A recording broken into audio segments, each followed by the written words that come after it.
Dans les guerres défensives antiques, la porte de la ville était le point le plus faible. Si elle tombait, la ville était prise et ses habitants risquaient le massacre.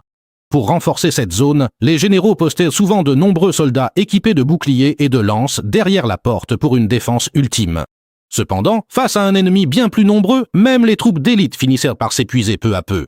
Pour limiter les pertes, on créait un super bouclier en bois épais avec des fentes. Ainsi, les lanciers pouvaient attaquer l'ennemi en toute sécurité à travers ces ouvertures.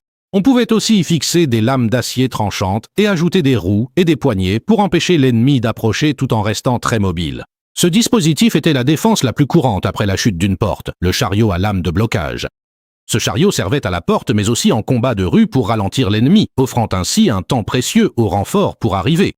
En plus de cela, on pouvait creuser des rainures au-dessus de la porte pour y suspendre une lourde herse défensive pesant plusieurs tonnes via des treuils.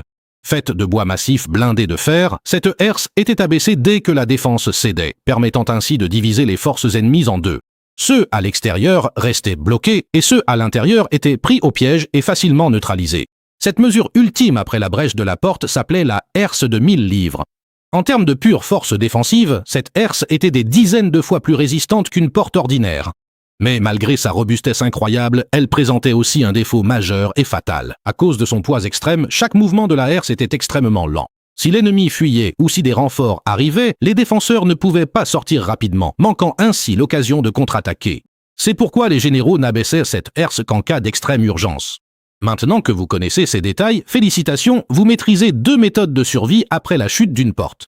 Avec ces tactiques, si l'écart de force n'est pas trop grand, vous pourrez aisément protéger la ville et ses habitants.